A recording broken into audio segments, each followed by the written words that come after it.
मध्य प्रदेश के मुख्यमंत्री डॉक्टर मोहन यादव आज अपने एक दिवसीय दौरे पर इंदौर पहुंचे, जहां उन्होंने मीडिया से बात करते हुए प्रदेशवासियों को हनुमान जयंती की शुभकामनाएं दी। सीएम ने बताया कि प्रदेश में गौशालाओं को बढ़ावा देने और दूध उत्पादन में 9% से 20% तक की भागीदारी बढ़ाने का लक्ष्य रखा गया है।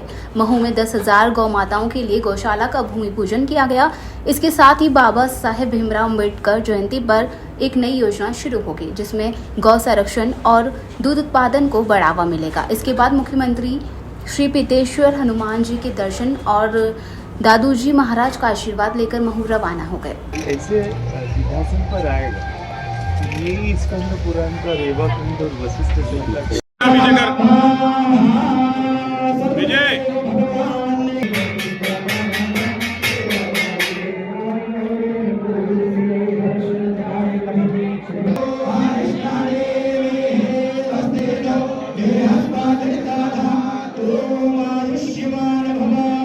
अरे गौ माता का गोबर कैंसर को भी मार करता है, कैंसर को भी, ये जीवन को भी अमृत है, जिसके माध्यम से धरती माता के संपर्क में आने वाला एक गेहूं का दाना हजारों बालियां निकाल करके बाकी को प्राण देता है, जीवन देता है। इस गौ माता के गोबर गोमूत्र कई प्रकार की वस्तु बन रही है, कई प्रकार के अलग अलग प्रकार के आयुर्वेद में काम आ रही है। तो ऐसे समय में जब गौशाला भी चलेगी, गोमूत्र और गोवर्धन के माध्यम से भी सभी प्रकार का इसका उपयोग का स्थापना की जाएगी। इंदौर में हनुमान जयंती के अवसर पर महू में आज ये गौशाला लगभग 10,000 से गाय ज्यादा गाय माता की गौशाला का भूमि पूजन कर रहे हैं। हमारी सरकार ने तय किया है कि किसानों की आय बढ़ाने के साथ साथ दूध उत्पादन बढ़ाने के लिए प्रदेश भर में गौशालाएं गौपालन को बढ़ावा देने के लिए हम लगातार काम कर रहे हैं। मुझे इस बात की प्रसन्नता नगर निगम इंदौर द्वारा आज 10,000 से ज़्यादा गौ माता की गौशाला का मेरी अपनी ओर से बधाई। इंदौर में स्टेट प्रेस क्लब द्वारा 12 से 14 अप्रैल तक भारतीय पत्रकारिता महोत्सव आयोजित किया जा रहा है, जिसकी थीम एआई और परिवर्तन 2047 थी।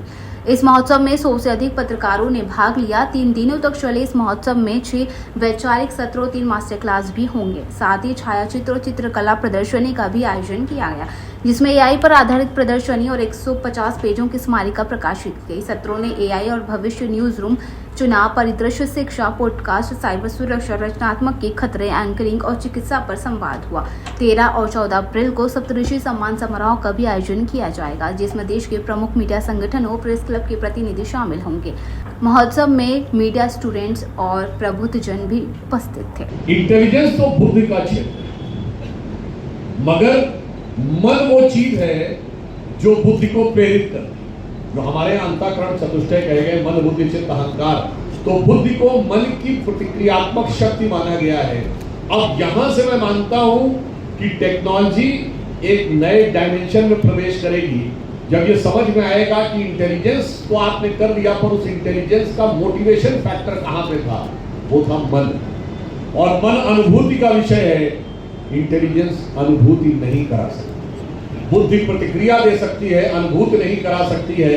इसलिए मुझे याद आता है कि जब आदमी चांद पे पहुंच गया था और अंतरिक्ष में पहुंच गया था, मैंने बचपन में एक कविता पढ़ी थी, वो आर्टिफिशियल इंटेलिजेंस की जो लिमिट है, यानी किस ऊंचाई तक ले जा सकती है और कहां पे जाके वो बंध जाती है।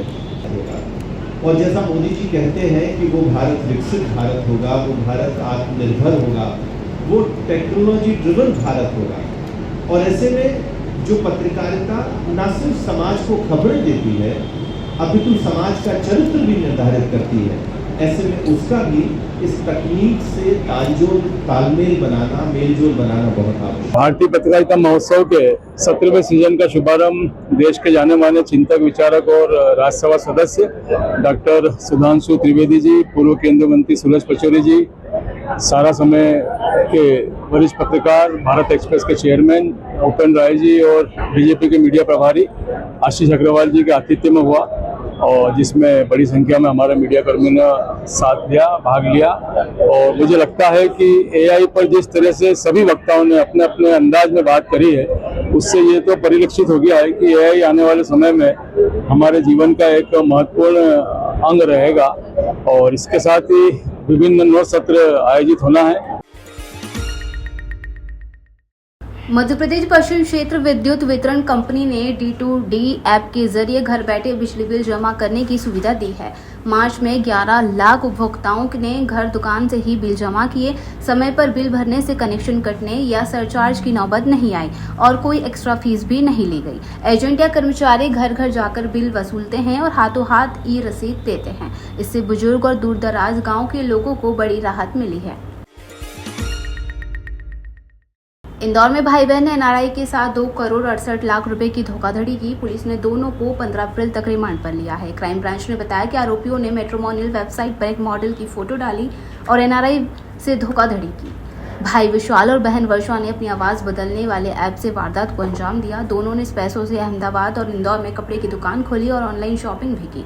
पुलिस अब इनके संपत्तियों की जांच कर रही है। इनको पुलिस रिमांड 15 तारीख तक का मिला है। पुलिस रिमांड पे जो आरोपी विशाल के द्वारा ये बताया गया है कि वो शुरू में तो उसकी बहन ने बात की थी 2-3 बार, उसके बाद से विशाल बात करने लगा था इससे लड़की बनकर, और उसमें जो एक ऐप आता है जिससे ट्रांसलेशन फीमेल वॉइस आती है, फीमेल वॉइस ट्रांसलेट करके लगातार उससे बात करता था और फीमेल वॉइस के माध्यम से ही ये विशाल लड़की बनकर, सिमरन बनकर उससे वीडियो कॉल भी करता था। वीडियो कॉल में ये अपनी तरफ का कैमरा ऑफ रखता था और वीडियो कॉल पर कुछ इंटीमेट बातें किया करता था, कुछ अंतरंग बातें जो लड़की की वॉइस जो वॉइस ट्रांसलेटर के माध्यम से इंटीमेट बातें करता था। और एक दिन अचानक रात में वो कैमरा स्विच जो स्विच ऑफ था वो स्विच ऑन हो गया।